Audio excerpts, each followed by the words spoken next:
Coucou tout le monde! Aujourd'hui, on va faire un cours sur la surjeteuse. Là, c'est comment l'enfiler. D'accord? Et après, je vous ferai un autre cours pour la régler. Je ne vais pas vous faire une seule vidéo parce que ça va être trop long. Donc, c'est une surjeteuse qui m'a été offerte par ma sœur. C'est une surjeteuse que je voulais acheter de base, qu'on a acheté chez Aldi. Je crois que c'est Aldi ou Lidl, mais je pense plus Aldi. Et c'est une PFAF que j'ai depuis au moins 4 ans, qui coud comme au premier jour. Elle n'a pas bougé et je suis très contente de cette surjeteuse qui m'a beaucoup aidée. Cette surjeteuse-là, elle est simple d'utilisation et si vous faites attention que vous l'entretenez, normalement, elle ne devrait pas bouger. Je ne vais pas vous mentir, je ne l'ai jamais huilée. Donc, pour vous dire combien elle est de bonne qualité. Et franchement, j'ai jamais eu de bruit bizarre ou de... Non, non. Si vous forcez pas dessus, elle devrait fonctionner. Enfin, moi, je sais que j'ai toujours, entre guillemets, respecté mes machines. Donc, du coup, elle fonctionne très bien. Donc, cette machine-là, pour pouvoir enfiler une machine, il faut 3 fils différents, d'accord? Pour pouvoir l'enfiler, pour pouvoir la régler par la suite. Tout simplement pour voir le mouvement des fils quand vous allez coudre. Alors, cette machine, vous avez donc ici les compartiments pour mettre vos fils. Ça, c'est un guide fil. Ensuite, vous en avez un autre ici. Donc, je vais essayer de pencher pour que vous puissiez voir. Voilà, vous avez des guides fils ici. Très important de passer les fils partout, sinon votre machine ne va pas fonctionner. Ensuite, vous avez ici des tensions. D'accord? Donc, la tension, c'est comme une machine normale. Plus vous descendez dans les chiffres, plus les disques, vous avez 2 disques qui s'ouvrent. Et plus vous descendez sur les chiffres, enfin, vous montez 1, 2, 3, 4, plus les disques se referment. D'accord? Et ça, c'est quand le pied presseur est descendu. D'accord? Vous pouvez ressentir ça quand le pied presseur est descendu. Quand il est monté, les disques s'ouvrent automatiquement pour faciliter l'enfilage. Donc, une fois que vous avez fait ça, quand vous ouvrez votre machine, là, vous pouvez voir que vous avez un schéma. Alors, des fois, il y en a. Normalement, sur toutes les machines, il y a un schéma pour que vous puissiez enfiler votre machine. Si vous n'avez pas de schéma, par exemple, si vous avez acheté une machine où on ne voit pas bien les schémas, ou alors que c'est une machine industrielle, vous prenez du vernis, de 3 vernis de différentes couleurs, et à chaque fois que vous allez passer votre fil, vous mettez un point. Quand vous êtes sûr que votre machine est bien enfilée, vous mettez un point avec votre vernis, vous laissez sécher, et comme ça, vous avez, pour la prochaine fois, si ça se désenfile, que ce soit plus facile pour vous. Donc là, vous avez le schéma de tout ça, et ça, c'est le schéma des boucleurs, d'accord? Donc les boucleurs, vous pouvez voir donc la mécanique. Donc chacun bouge tout seul, et c'est ce qui fait donc le mouvement des vagues sur les coutures. Donc vous avez donc les boucleurs, chaque boucleur a son propre guide, d'accord? Donc on ne va pas mettre un fil ici, un fil là, un fil... Non, c'est chacun sa couleur. Donc, en fait, ici, vous avez le cutter. Donc en fait, ce cutter-là, donc moi, il était rangé parce que je ne l'utilise pas. Donc le cutter sert à couper le bord du fil avant qu'il soit piqué pour avoir une propreté si jamais vous avez des fils qui dépassent, ça vous les coupe, d'accord? Moi, je dois le changer. Le jour où je le change, je vous fais un tuto. Alors là, je vais le ranger. Hop. Donc, il faut tirer et tourner jusqu'à ce que ça arrive là. Et là, ça ne coupera plus votre fil. Donc, là, vous avez donc les crochets. Vous avez l'aiguille qui est ici. D'accord? Et là, vous avez le pied presseur. Et derrière, vous avez donc la manivelle pour soulever le pied presseur. D'accord? Ici, vous avez les griffes pour emmener votre tissu. Sur le côté de la machine, vous avez des manivelles. Ça, c'est pour la longueur du point. Ça, c'est pour donc l'aiguille. D'accord? Et là, vous avez pour la grosseur du point. D'accord? Donc ça, c'est pour la longueur du point et la grosseur du point. Et là, on va commencer à enfiler la machine. Donc, vous aurez besoin d'une pince si jamais vous n'arrivez pas à attraper un fil. D'accord? Donc, on va commencer par le fil bleu. Donc, le fil bleu, il est là. Vous le mettez dans le guide fil du dessus. Donc, je le monte encore un petit peu. Ensuite, vous le passez ici. Donc, vous regardez bien, hein, n'hésitez pas à vous déplacer, à vous mettre au-dessus pour pouvoir voir. Vous passez votre fil dans la tension, donc vous tenez, vous faites glisser, d'accord? Vous tenez votre fil ici, vous faites glisser, vous descendez ici. En dessous, alors sur cette machine-là, hein, vous avez un autre guide. Vous passez votre fil derrière, d'accord? Donc ici, c'est bien marqué. Ensuite, on va passer les fils dans la couleur jaune. Alors moi ici, c'est couleur jaune. Après vous, toutes les machines sont différentes. Donc vous avez une couleur ici. Et donc en fait, on voit bien que sur le schéma, on vous explique de le passer ici. Donc le premier passage est là. D'accord? Une fois que vous avez passé là, comme j'ai dit, c'est important de faire passer partout. Ensuite que vous passez là, vous allez ici, d'accord? Vous le passez là. Ensuite, vous le passez ici. Donc, je vais reculer un petit peu. Je ne peux pas plus. Vous le mettez là, le fil. Donc là, on peut voir qu'ils sont bloqués dedans. Ensuite, alors, je vais essayer de tourner ma machine pour que vous puissiez voir.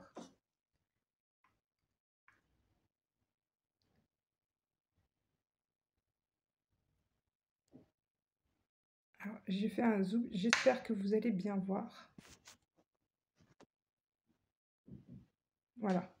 Donc ensuite, quand vous reculez, vous en avez un ici. D'accord? Alors attendez, parce que moi je ne vois pas ce que je fais. Est-ce que vous voyez bien? Alors ici, vous en avez un autre. Vous passez le fil à l'intérieur. Et dans le bon sens, hein, toujours dans le même sens. Hop. Ensuite, on vous dit de le passer dans le boucleur. Alors, le boucleur, il est là. D'accord? Donc, il y a des personnes qui peuvent ouvrir ici. Vous voyez ça là? Il y a des personnes qui peuvent ouvrir là. Donc, vous ouvrez et vous pouvez voir où passer le fil. Cependant, moi, sur cette machine-là, on ne voit pas. Alors, sachez que dans le boucleur, là, on vous montre bien sur le schéma, en fait, il y a une petite griffe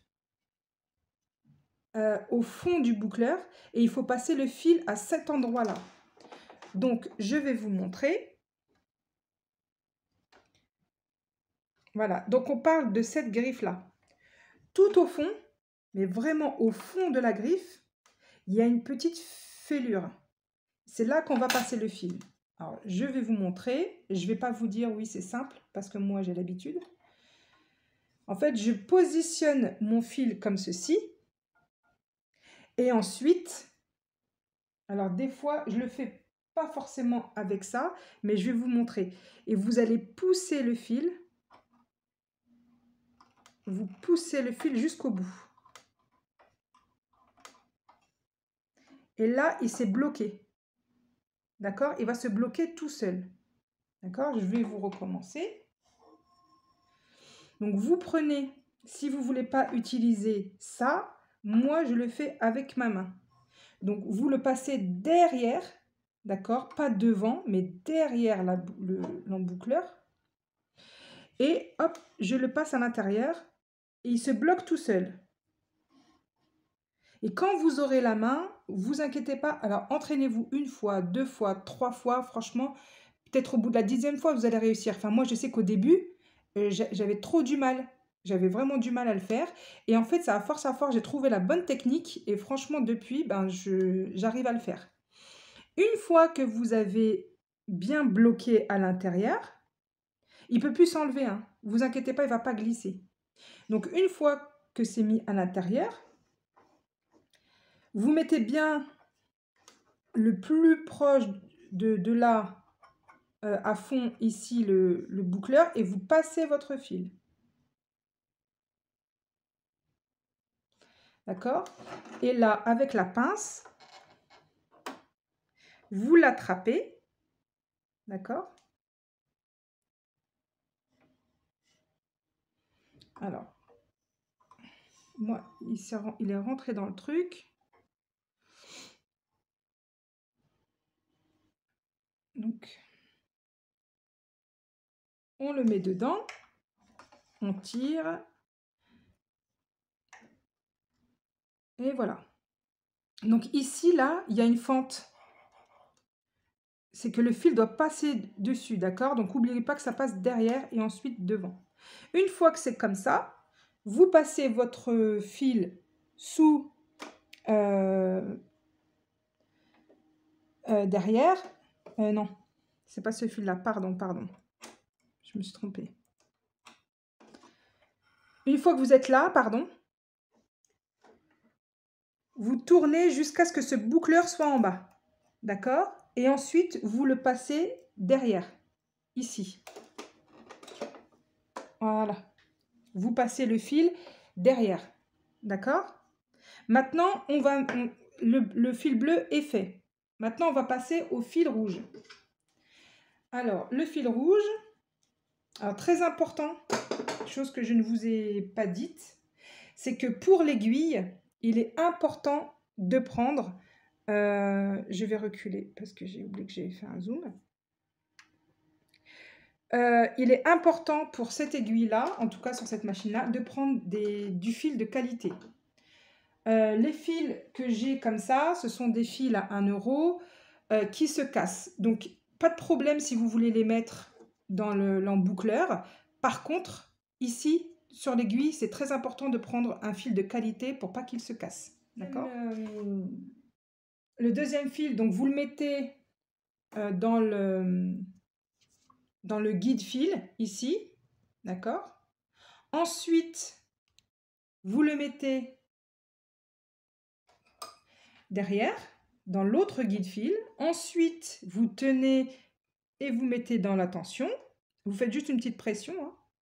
Ensuite, vous le passez en dessous, donc sur le guide fil qui est là. Puis, on va passer, donc là, si vous voyez, on va passer sous le guide fil, on va passer ici, dans celui-ci.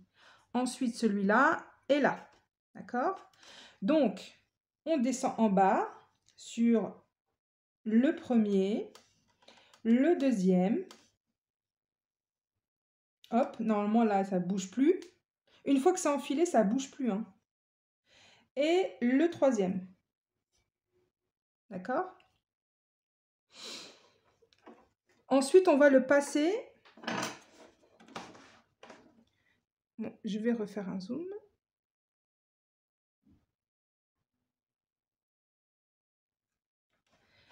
Ensuite, on va le passer sur cet emboucleur-là. D'accord? Donc, on va le mettre dans une position qui va être facile pour nous. Donc, on va descendre le pied presseur. On va mettre notre fil dans notre trou. Et avec la pince, on va venir le chercher. D'accord? Donc, il s'est pris dans ce truc-là. Hop.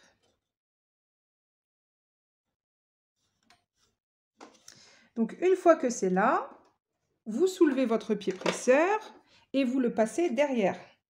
D'accord? Et voilà, votre machine, on soulève l'aiguille et tout passe derrière. D'accord? Ici, vous avez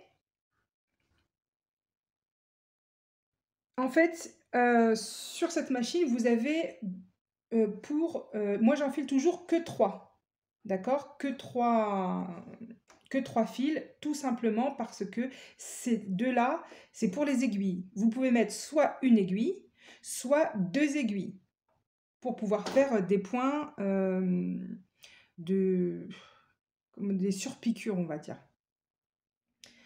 Hem, Moi, je n'utilise qu'un seul. Donc si vous voulez utiliser les 4, il faudra, enfiler celui-ci. Moi, je vais enfiler que celui-ci, d'accord? Donc pareil, on va mettre notre fil dans le guide-fil. Derrière, on tire ici pour le rentrer dans la tension. Et là, pareil, vous avez un guide-fil qui est là pour celui-ci et un guide-fil qui est là pour celui-là. Moi, personnellement, je les mets dans les deux, d'accord? Je le mets ici et là, mais vous n'êtes pas obligé, hein. Et ici, c'est parce que moi, je fais en sorte que ma machine ait une certaine tension, d'accord? Donc, vous n'êtes pas obligé de le faire, ça fonctionnera très très bien. Et si vous voulez passer votre fil ici, donc là, en réalité, le fil va passer ici. Ah, excusez-moi. Voilà, il va passer ici. Si vous avez un autre fil, je vais vous montrer. Donc là, j'ai mis, j'ai décalé mes fils. Mais si on décale, si vous les mettez bien, chacun à sa place. Moi, je les mets comme ça, mais vous pouvez les mettre chacun à sa place. Pour l'autre fil, donc on va prendre un autre. Je le passe derrière. Ça, c'est pour les 2 aiguilles, hein. Je le passe ici. Ensuite, je le passe là et ici. D'accord? Et ensuite, vous pouvez, ici, vous allez voir, passer dans les aiguilles. Donc là, vous avez l'aiguille A et l'aiguille B. L'aiguille A, l'aiguille B. D'accord? Moi, je vais utiliser que l'aiguille A. D'accord? Donc, on va mettre dans le petit tourbillon qui est là, enfin le guide-fil qui est là. Et ensuite, vous mettez votre aiguille le plus haut possible. Vous descendez votre pied presseur et vous mettez votre fil dans l'aiguille. Je tiens à préciser une chose, c'est que votre machine ne doit pas être sous tension. Vous ne branchez pas votre machine quand vous faites cette manipulation. Moi, je l'ai fait parce que je pensais avoir pas beaucoup de lumière pour vous montrer. Mais c'est très dangereux, donc n'allumez pas, s'il vous plaît, votre machine quand vous faites cette manipulation. Parce que moi, ma pédale, elle est loin de moi, d'accord? Donc, éteignez vos machines, s'il vous plaît. Si vous n'y arrivez pas, vous inquiétez pas, hein. Vous le faites en plusieurs fois. Et le but, c'est de pouvoir enfiler correctement sa machine. Donc, vous voyez, là, j'ai réussi. Et hop. Toutes les couturières galèrent avec leur machine aussi, hein. Donc, voilà. Une fois que vous avez enfilé votre fil, donc vous soulevez votre pied presseur et vous le passez derrière. Voilà. Et votre machine est enfilée. Vous mettez sous tension. Et là, on va prendre un tissu. Alors, normalement, elle n'est pas réglée. On baisse. Pardon. On baisse l'aiguille. Et ensuite, on surjette. Donc, on essaie de garder les fils derrière. Voilà. Et là, vous avez votre surjet. Donc, je vais vous montrer. Je vais couper le fil.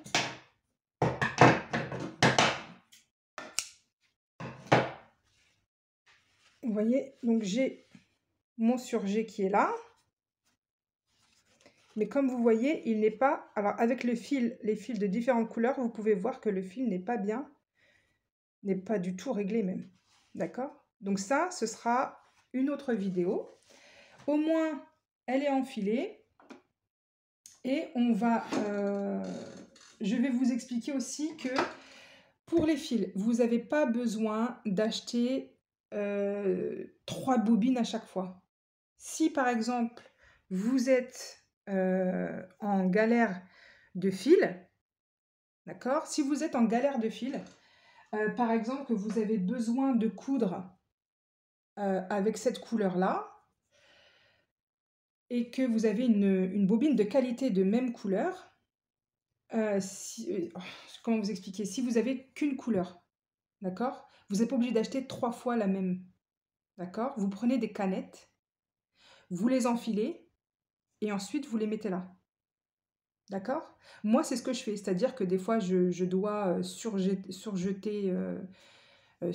quelque chose et bah, j'ai pas la bonne couleur, j'ai pas 3 bobines comme ça, je vais pas acheter 3 bobines pour faire un surjet de une fois et après, j'aurai plus jamais à surjeter de cette couleur-là. Donc, je prends une bobine, je fais 2 canettes remplies de cette couleur-là et ce fil-là, je le mets hop, dans le passage à aiguille. D'accord? Donc, c'est pareil pour les grosses bobines. Si vous avez une surjeteuse et que vous avez des grosses bobines comme ça, c'est pas la peine d'acheter 3 bobines. Vous achetez une bobine et le reste, vous les mettez dans des canettes. D'accord? Donc, vous enfilez les canettes à fond et ensuite, vous les mettez ici. Donc, à savoir que des fois, les bobines se soulèvent. Alors, ce que vous pouvez faire, c'est prendre une boîte, d'accord? Une boîte où vous faites une petite fente dessus et vous mettez vos bobines dedans. Vous fermez la boîte, vous faites passer les bobines dedans et après, vous les passez dans le passe-fil. D'accord? Vous les passez dans le passe-fil et les bobines ne bougeront pas, en fait. Elles vont chacune va se désenfiler et aller dans la machine. Donc, pas besoin d'acheter 3 bobines de ça. Vous achetez une bobine, vous enfilez des canettes. Donc, des canettes, c'est ça. D'accord? Moi, regardez, c'est des surjets que j'ai fait. Donc, vous remplissez vos canettes. Vous remplissez 2 canettes de la couleur que vous voulez. Et ensuite, vous les mettez là. Et elles vont se désenfiler toutes seules. D'accord? Donc, pas besoin de vous ruiner pour du fil. D'accord? Et si jamais vous avez, par exemple, des couleurs... donc, ça, en sachant que c'est que des surjets. Donc, si, par exemple, vous voulez absolument avoir le surjet de cette couleur et que le fil, vous n'avez pas de fil, vous prenez le fil qui va le plus proche. D'accord? Si, par exemple, vous avez que ça... et je ne sais pas, du rose, et ben vous mettez le rose en bas, par exemple. D'accord? Vous mettez là où ça ne se voit pas. Ou alors, vous la mettez sur la couture. D'accord? Moi, des fois, je sais que les coutures sont plates, personne ne va les voir. Ben, je fais en sorte que la couture soit violette, que le dessus, donc, que le boucleur d'en haut, que le boucleur d'en haut soit de la même couleur, mais que le boucleur du bas soit d'une autre couleur pour pas que ça se voit. D'accord? Donc, par exemple, si vous avez du noir et que vous n'avez pas plus beaucoup de noir, bah, vous faites du bleu marine très foncé en bas. Voilà. Donc ça, c'est des petits trucs, des petites astuces pour éviter de trop dépenser quand on peut pas. Je sais ce que c'est parce que je suis passée par là. Voilà, donc j'espère que cette vidéo vous servira. Je vais vous faire une autre vidéo pour régler les points, parce que du coup, moi, mes points, à force de faire ça, ne sont plus réglés. Je vous fais des bisous et je vous dis à bientôt.